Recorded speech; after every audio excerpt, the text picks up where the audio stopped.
ya di Labuan gunakan kopi Flores sebagai minuman utama. Dan terkait dengan hal ini, pendengar kami sudah bersama Ketua Dekranasda NTT Ibu Juli Sutrisno Laiskodat.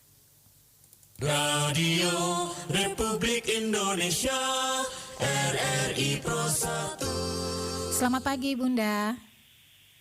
Pagi semuanya. Ya, salam sehat dan terima kasih kembali bersama Pro 1 RRI ND ya Bunda ya. Iya. Oke, baik Bunda, ini posisinya di mana nih? Apakah lagi kunker seperti itu Bunda? Iya, kemarin saya ada di Sumba, keliling 3 Sumba, dan ini hari sudah ada di Bali. Kebetulan ada acara sedikit di Bali, habis itu baru kembali lagi ke NTT. Oke, baik Bunda, kami minta waktunya ya untuk perbincangan kita pagi hari ini terkait dengan kopi Flores nih. Berbicara tentang kopi Flores ini sudah sangat terkenal ya Bunda, tidak saja di tingkat nasional tetapi internasional juga. Dan ini menjadi kebijakan Bapak Gubernur juga ya dalam festival kopi beberapa tahun kemarin ini mewajibkan semua hotel, restoran, kafe, dinas, badan instansi juga ikut wajib sajikan kopi untuk tamunya seperti itu ya Bunda ya. Apakah ini sudah diimplementasikan di beberapa hotel atau restoran atau bagaimana nih Bunda? Oke, baik. Waktu dari saya kecil, kayaknya saya sudah pernah dengar tentang kopi Flores, ya kan, kopi Bejawa, kopi Manggarai, seperti itu. Nah, ternyata pada saat saya menjabat, saya tahu persis bahwa ternyata memang di Nusa Tenggara Timur itu ada 22 kabupaten kota, tapi ada 13 kabupaten yang punya kopi. Jadi bukan hanya kopi Flores saja, tetapi di Sumba ada kopinya, di Timur ada kopinya, seperti itu. Dan di Daratan Flores ada beberapa kabupaten yang punya kopi. Wah, ternyata memang rajanya kopinya ada di Nusa Tenggara Timur, seperti itu. Dengan beda-beda citra rasa, dengan yang memang rasanya itu sangat luar biasa. Tapi yang sedihnya di 2019 waktu pada saat Bunda pertama kali menjabat, Bunda mau minum kopi di beberapa hotel, restoran di NTT. Lalu setiap kali ditanya, Ibu mau minum apa? Saya minta kopi, tetapi langsung Bunda tanya, kopi apa? Kopi dari mana? Tapi mereka pasti bilang bahwa itu kopi dari luar yang pabrikan, yang memang sudah pabrikan dari Jawa, seperti itu. Nah, kalau mereka sebut seperti itu, saya menanyakan kenapa, ya kan, tidak ada kopi NTT, ya kan, karena kopi NTT segitu kita rajanya kopi, tapi kenapa pakai masih kopi luar? Dan mereka ini memang cukup kaget dengan pertanyaan itu, dan Bunda selalu kemana-mana Bunda selalu mau minum kopi, pasti tanya dulu kopi dari mana. Lalu kalau tidak ada, Bunda tidak jadi minum kopi. Ya kan, ini untuk mengasih dalam tanda kutip pelajaran kepada mereka bahwa nih pangsa pasar memintanya adalah kopi-kopi NTT. Nah, pada saat itu saya Bunda cek di hotel-hotel mempertanyakan, tapi memang mereka mereka sendiri juga di hotel-hotel ada kesulitan waktu di sekitar 2019 ada kesulitan untuk menyajikan karena memang di mana mereka harus membelinya seperti itu. Karena memang mungkin pelaku kopinya ada, tetapi mereka tidak tahu harus di mana, dan lagi pula buat ke hotel-hotel yang di kamar-kamar itu kan harus saset. Sedangkan mereka kesulitan kali untuk mencari kopi-kopi saset. Nah, sebagai ketua Dekranasda, saya berinisiatif untuk supaya bisa ada pelaku. Jadi Bunda kembali dulu nih ke hulunya dulu, tidak langsung dihilir untuk mereka wajibkan kopi, tetapi persiapan di hulunya dari petaninya, ya kan, lalu dari pelaku UMKM-nya yang untuk supaya bisa sampai kopi ada kopi sasetan seperti itu. Jadi kami memfasilitasi, memfasilitasi dan membina. Sekarang puji Tuhan sudah lumayan banyak pelaku kopi yang memang sudah menonjol dan sudah terlihat bahwa memang mereka memang sudah mendapatkan kemasan yang bagus dan segala. Nah, sekarang kemarin setelah 2 tahun Bunda Dekranasda kami untuk supaya banyak pelaku di hulu, sekarang saya kembali untuk ke hilirnya, ya kan. Nah, ke hilirnya itu bahwa ayo sekarang sudah ada nih, tidak ada alasan lagi bahwa tidak tahu belinya di mana, ya kan, segala macam seperti itu. Makanya kemarin sempat kami dengan beberapa UMKM khususnya kopi Manggarai yang sudah mendapatkan indikasi geografis Robusta Arabica, MPIG ini untuk supaya undang para manajer kita dari Labuan Bajo dulu ya. Jadi para manajer dan PHRI untuk supaya mensosialisasi bahwa ini ada kopi-kopi pelakunya banyak dan menghimbau, sementara masih menghimbau untuk supaya semua kamar-kamar dan hotel restoran itu supaya kopinya kopi NTT. Dan juga kalau di Kota Kupang sendiri PHRI-nya sangat luar biasa membantu kami untuk supaya membuka jaringan, dan sudah ada hotel-hotel yang memang sudah masuk dan memang sudah ada pesanan kepada UMKM-nya langsung sekian puluh ribu setiap bulannya rutin, ya kan, untuk bisa dimasukkan ke itu. Nanti setelah udah sosialisasi ini, Bunda kepingin supaya Dekranasda mengajukan kepada Gubernur Nusa Tenggara Timur untuk ada peraturan Gubernur Nusa Tenggara Timur untuk mewajibkan semua restoran hotel wajib pakai kopinya itu adalah kopi NTT, karena kita rajanya kopi, tidak lagi ada kopi lain di hotel-hotel maupun restoran. Oke, ini secara tidak langsung kita mempromosikan kopi ya, hasil dari wilayah NTT seperti itu ya Bunda ya. Iya, betul. Oke, baik Bunda, bagaimana kita mau bersaing ya dengan kopi-kopi dari luar, dan Bunda melihat standarnya seperti apa sejauh ini?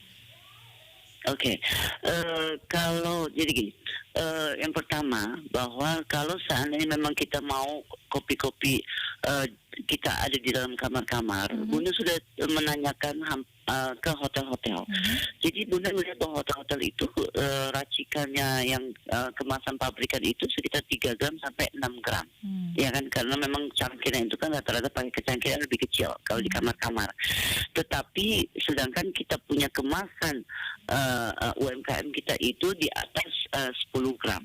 Nah, ini kan satu menyangkut dengan harga ya, yang harus bisa bersaing.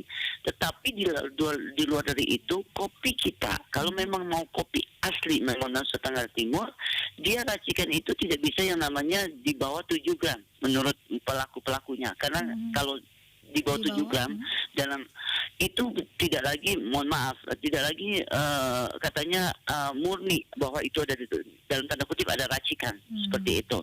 Sehingga saya Bunda maunya bahwa tetap kita harus kopi asli karena citra rasanya itulah yang kita jual seperti itu. Jadi Bunda rasa kalau sekarang sudah beberapa pelaku yang di Kota Kupang yang sudah masuk ke hotel-hotel, puji Tuhan sudah bisa kita bersaing. Walaupun kita mungkin sedikit lebih mahal daripada yang pabrikan, tetapi itu adalah murni kopi dari Nusa Tenggara Timur dan ada keuntungan yang tidak terlihat, ya kan? Orang-orang berpikir 1 tambah 1 itu adalah 2. Oke, berarti tentang harga. Tetapi ada 1 tambah 1 kalau Bunda adalah 11. Kenapa? Karena ada yang namanya keuntungan yang UMKM, para petani kita NTT itu dibangkitkan dan memang ekonomi bisa berputar seperti itu. Itu ada keuntungan yang di luar dari itu yang memang tidak terlihat. Keuntungannya lebih besar lagi. Ekonomi petani, ekonomi pelaku itu, dan memang kita mempertahankan harga martabat kopi kita seperti itu. Dan yang tetapi sekali lagi ini yang memang perlu perjuangannya, karena yang kedua seringkali juga ya Bunda beberapa kali yang lucu nih ya, yang ke desa-desa itu, desa memang mereka itu pelakunya pelaku kopi, seperti ada pohon kopi seperti itu. Mereka tetapi pada saat Bunda minum kopi, mau minta kopi di desa tersebut, di rumah-rumah mereka, mereka sajikannya itu kopi-kopi pabrikan seperti itu. Dan Bunda kopi dari luar. Jadi Bunda kaget juga kenapa bisa bawa kopi dari luar seperti itu. Sedangkan kita ini rajanya kopi. Ternyata mereka alasannya bahwa Bunda, kami ke kios belinya cuma ada kopi-kopi dari luar seperti itu. Nanti kios saya tanya Bunda kami ke kotanya itu tokonya cuma jualnya kopi dari luar. Nah, saya sosialisasinya sekarang Bunda adalah pokoknya sekarang kalian masyarakat mau minum kopi, beli kopi di kios, tidak ada bahwa itu adalah kopi NTT, jangan beli. Lalu kios mau beli di kota, toko itu bahwa tidak ada kopi NTT, jangan beli, supaya memaksakan dalam tanda kutip untuk supaya toko dan kios itu menyediakan, oh ternyata kopi dari luar itu tidak laku yang mereka cari itu adalah kopi NTT. Jadi mereka akan dipaksakan untuk mencari kepada pelaku-pelaku UMKM NTT untuk bisa kopi mereka itu ada terjual di kios maupun di toko-toko. Jadi dari kita harus mulai dulu nih ceritanya nih. Jadi kalau kemana-mana termasuk kakak nih ya, kalau mau minum kopi tanya dulu kopi dari mana ya? Oke. Baik, ini Bunda juga pengalaman nih ya Bunda ya, kalau waktu kuliah dulu memang banyak kalau mau pulang libur pasti dibawa kopi ya. Banyak orang-orang Jawa yang suka cari ya kopi khas ya dari Flores seperti itu, apalagi single origin seperti itu ya, cita rasanya kemudian kekhasannya sendiri ini tidak bisa direkayasa seperti itu. Nah, seperti yang Bunda katakan tadi, ketika Bunda mengunjungi satu wilayah, kemudian di situ adalah pusat kopi, tetapi menyajikan kopi yang lain. Nah, bagaimana Bunda melihat ya prospek ke depan? Apakah bisa dibangun kedai-kedai kopi di daerah tersebut atau bagaimana untuk bisa membangkitkan semangat kaum muda ya untuk bisa membangun usaha sendiri berupa kedai kopi? Dan ini tentu butuh ya bantuan dari pemerintah untuk mengadakan alatnya seperti itu, Bunda. Ya. Jadi ada Bunda di Krenasda akan dengan MPIG dalam waktu dekat Agustus ini akan melakukan festival kopinya yang agak sedikit berbeda. Jadi kita ini bukan hanya memamerkan kopi, tetapi dari Dekranasda lebih bagaimana melahirkan barista-barista milenial dengan kafe-kafe yang di pinggir jalan dalam perjalanan pariwisata itu bisa singgah mampir untuk mampir di kafe-kafe milenial. Jadi bukan kafe kali ya, lebih ke kopi nih ya. Kedai kopi ya. Kedai kopi dan perjalanan. Karena kita dalam perjalanan kadang-kadang kan orang mau ada warung-warung kedai kopi, tetapi kopinya masih tetap itu kopi dari luar. Jadi ini kami dalam bulan Agustus selama ini Dekranasda terus melahirkan barista-barista karena supaya bisa dapat para roaster yang memang supaya menjaga kualitas kopi kita dan juga mensajikan barista-barista mensajikan kopi yang dengan cita rasa yang benar-benar asli dari kita. Nah, nanti ini kami akan mendatangkan yang memang berkualifikat ya untuk mensertifikasi barista-barista untuk datang ke 3 Manggarai tersebut. Jadi dengan komunitas barista kami akan menseleksi beberapa untuk ikut. Jadi mungkin sekitar 15 sampai 20 barista yang kami akan lahirkan di bulan Agustus. Ya kan? Lalu itu biaya dari kami di Krenasda. Lalu agar mereka roaster sama barista tersertifikasi. Lalu juga kedai-kedai kopi ini dalam perjalanan ini kami juga sudah hitung mungkin sekitar 5 sampai 10 kedai kopi yang dari Manggarai Barat sampai Ruteng seperti itu, supaya dalam perjalanan itu kedai-kedai kopi yang ada mereka ini bisa mendapatkan fasilitas alat-alat yang bisa memang bukan lagi sasetan yang dari luar, dia bisa meracik kita punya kopi, mensajikan kopi asli kita. Oke, ini tentunya dukungan ya dari pemerintah. Ini juga bisa membantu ya untuk bisa mengembangkan ya, mempromosikan ya kopi-kopi hasil dari para petani kita seperti itu ya Bunda ya. Singkat saja Bunda, yang terakhir untuk side event sendiri ini kopi Flores juga dianjurkan ya untuk disajikan kepada para tamu seperti itu ya Bunda ya. Iya, betul. Betul.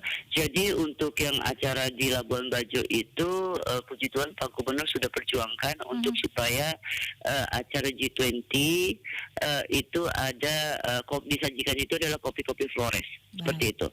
Dan juga di Krenasda di Labuan Bajo ada Bercerita Cafe yang mana itu memang mensajikan kopi dari seluruh NTT di situ. ya kan, untuk para wisatawan itu. Jadi kalau yang di Kota Kupang juga ada kafe kopi sah di Dekranasda, dan juga bisa melihat ada laboratorium kopi yang bisa mempelajari dan lebih dalam tentang kopi kita. Dan untuk belanja kopi tidak usah ragu, karena sudah banyak pelaku UMKM kopi dengan berbagai merek, tapi kopi NTT asli bisa dibawa pulang untuk oleh-oleh. Baik Bunda, terima Siap. kasih untuk waktunya pagi hari ini. Terima kasih, salam sehat semua, terima kasih. Iya, salam sehat. Baik pendengar RRI dimanapun Anda berada, Ketua Dekranasda NTT Juli Sutrisno Laiskodat ya baru saja bersama kita, dan saat ini kita jelang pukul 8 waktu Indonesia Tengah. Kami ajak Anda untuk bergabung bersama Pro 3 Jakarta guna mengikuti Warta Berita.